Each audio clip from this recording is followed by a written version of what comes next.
You think you know the story of the 12 Dancing Princesses, a charming fairy tale where 12 royal sisters secretly dance the night away.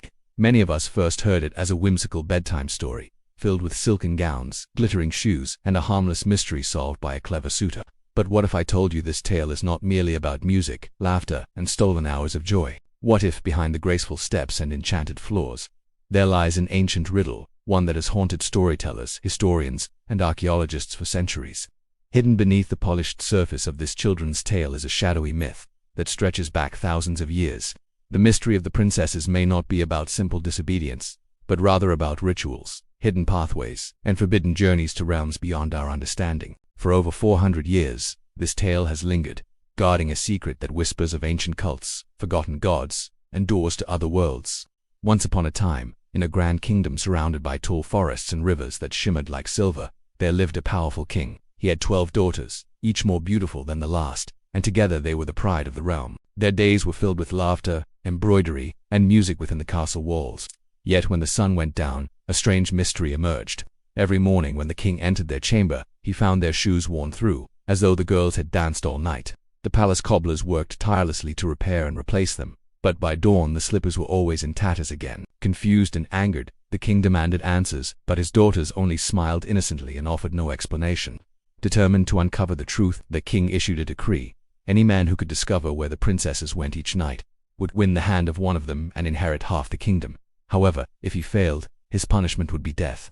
Many noble suitors came forward, confident in their wit and courage. Yet each one mysteriously fell asleep outside the princess's chamber, unable to follow them, and by morning the shoes were once again ruined. After 3 nights of failure, each hopeful lost his life, and the kingdom grew darker with whispers of enchantment. At last, a humble soldier, weary from war, accepted the challenge. Guided by an old woman who gave him a magical cloak of invisibility, he kept watch unseen. When the night came, he followed the princesses as they lifted a hidden trapdoor in the floor of their chamber, revealing a secret passageway. Through forests of silver, gold, and diamond trees, across a river carried by 12 enchanted boats, he tracked them to a magnificent underground castle where 12 princes awaited. There the princesses danced until their shoes were destroyed, only to return before dawn, exhausted but silent. The soldier carried proof of what he saw to the king. Bound by his word, the king rewarded the soldier, and the secret of the 12 dancing princesses was revealed at last. The tale closes, as many believe, with justice, marriage, and the end of the mystery. But the tale was not always told in the way we remember it today. The most famous version was collected by the brothers Grimm in the early 19th century, where it was titled Die Zertensten Schuhe, or the Worn-Out Dancing Shoes. Yet even before the Grimm's versions of the tale surfaced in various European traditions, each with strikingly different tones. Some early 17th century accounts framed the story as a moral warning against disobedient daughters who wasted family wealth. Others leaned into a more romantic angle, suggesting that the princesses were simply young women yearning for freedom from the constraints of palace life. The way the story shifted across generations reveals how it was molded by cultural anxieties of each age. The Grimms, in particular, reshaped the tale to emphasize male cleverness and female secrecy. In their version, the soldier is rewarded with both a royal bride and half a kingdom, while the princesses are portrayed as complicit in a strange, almost suspicious nightly ritual. Later retellings softened these undertones, transforming the underground castle into a wondrous place of music and celebration rather than an ominous den of forbidden magic. In Victorian England, the story was retold as a light moral fable in children's collections, presenting the soldier as the embodiment of virtue and diligence. Yet in Slavic and Baltic traditions, similar tales contained darker imagery: rivers of blood instead of enchanted waters, trees of iron instead of glittering jewels, and mysterious figures who might have been demons rather than princes. These variations raise questions. Were the princesses symbols of joy and freedom, or warnings about reckless desire? Were the nightly journeys meant as innocent escapades, or did they represent forbidden rites carried out under the cover of darkness? Each retelling, shaped by its era, tilted the meaning toward innocence or menace, pleasure or peril. On closer inspection, the familiar details of the 12 dancing princesses echo motifs found in much older myth. The tale may not be an isolated European invention, but rather a reworking of symbols that reach deep into humanity's shared past. Consider first the motif of the hidden passageway beneath the castle floor. This image mirrors ancient myths of descent into the underworld. In Greek tradition, Persephone was led beneath the earth to Hades' realm through a secret opening in a meadow. In Mesopotamian myth, Inanna traveled through a hidden gate to the land of the dead, passing through 7 stages of descent. The princess's trapdoor, leading them into a dazzling but ominous world, echoes this universal theme of crossing into realms forbidden to the living. Next, The enchanted forest of metallic trees calls back to symbolic landscapes in world mythologies. In Norse sagas, Yggdrasil, the world tree, connected 9 realms with branches of shimmering brilliance. In Celtic legend, magical groves glowed with silver leaves and golden fruit, often representing gateways to otherworldly lands.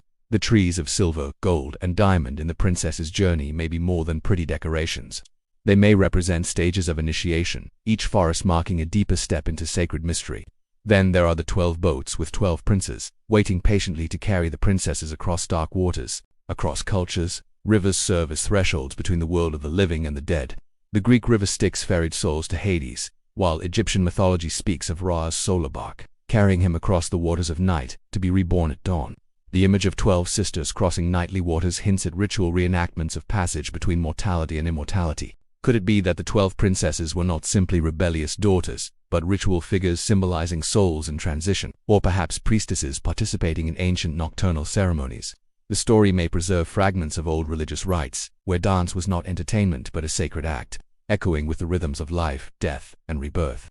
In the 20th century, archaeologists and folklorists began to notice that the story of the 12 dancing princesses had striking parallels across distant cultures. Researchers uncovered versions not only in Germany and France, but also in Russia, Hungary, Turkey, India, and even parts of Africa. Each retained the same core structure: a hidden nightly journey, a secret world beneath or beyond the visible one, and a watcher or trickster who uncovers the truth.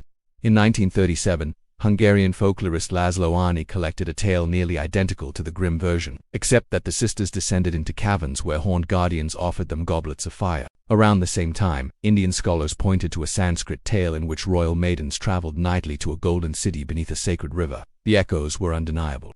Even earlier, in the ruins of Mesopotamia, cuneiform tablets described rituals where priestesses danced in underground chambers to honor Inanna, the goddess of love in the underworld. The resemblance is uncanny. Hidden descent, ritual dancing, and the wearing out of sacred shoes as offerings. Archaeologists began to ask whether the princess's nightly dance was a literary echo of ceremonies that once carried enormous religious weight. Anthropologists, too, observed that the number 12 is not arbitrary. 12 often appears in myths to represent cosmic order. 12 months of the year, 12 signs of the zodiac, 12 Olympian gods. The princesses may therefore embody cyclical time itself, their nightly descent a symbolic turning of the great cosmic wheel. If this is true, the soldier who spies upon them is not simply clever, but represents the outside force of rationality, the intruder who interrupts sacred mystery. His revelation, rewarded by marriage and kingship, may mark the moment when ancient ritual was tamed, silenced, and rewritten for a patriarchal age. Thus, archaeology does not dismiss the fairy tale as fantasy. Instead, it hints that the story carries the weight of forgotten civilizations, their sacred dances now disguised as children's entertainment. Meaning, when decoded symbolically, every detail in the 12 dancing princesses can be seen as a fragment of a ritual drama. The worn-out shoes are more than evidence of nightly fun. In ancient cultures, shoes symbolized the journey of the soul. In Egypt, sandals placed in tombs represented the deceased's ability to walk into the afterlife. In Jewish tradition, shoes removed in rituals marked sacred ground. To wear shoes to pieces in a single night may symbolize the exhausting passage of the spirit between worlds. The dance itself is not mere pleasure. Across civilizations, dance has served as an invocation of divine powers, a means of binding community, and a ritual offering. In shamanic cultures, dancers entered trances to bridge realms, their steps echoing cosmic rhythms. When the princesses dance until dawn, they may be reenacting the endless cycle of death and rebirth, their bodies enacting what words cannot express. The underground castle may represent the domain of ancestors or spirits. To drink, feast, and dance there suggests communion with forces beyond human sight. The 12 princes could be interpreted as guardians of the underworld, psychopomps guiding the sisters safely through a dangerous journey, and the soldier with the cloak of invisibility. He may symbolize the rational observer, the historian, or the outsider who intrudes upon mystery. His role is to reveal the hidden, but in doing so, he destroys the sacred secrecy. What once was ritual becomes a puzzle to be solved, a challenge with a reward. Perhaps the fairy tale masks a deeper tragedy. The story may describe the silencing of women's ritual authority, the erasure of ceremonies where female figures held cosmic significance. By rewarding the male spy and binding one sister in marriage, the tale turns a sacred narrative of passage into a moral about obedience, reshaping ancient myth into patriarchal allegory. In this reading, the princesses were never careless daughters at all. They were priestesses, dancers of cosmic truth, guardians of an ancient secret. The story of the 12 dancing princesses is far more than a quaint children's tale about curious slippers and a clever soldier. When examined through history, mythology, and archaeology, It emerges as a vessel carrying fragments of ancient wisdom. What we thought was a riddle solved by trickery may instead be a coded memory of rituals that once bound communities to the cycles of the cosmos. The worn shoes become symbols of spiritual journeys. The underground halls echo the underworld of countless traditions. The sisters themselves transform into dancers of time, stepping the rhythm of life, death, and rebirth. The fact that this story survived across centuries and continents suggests its resonance with something deeply human. The mystery of passage between worlds. It reassures us that even in forgotten rites and half-remembered myths, the human imagination preserves truths too powerful to vanish. And yet, there is a chilling undertone. For the soldiers, victory also marks the silencing of ritual, the end of the dance. What once was sacred becomes secret no longer.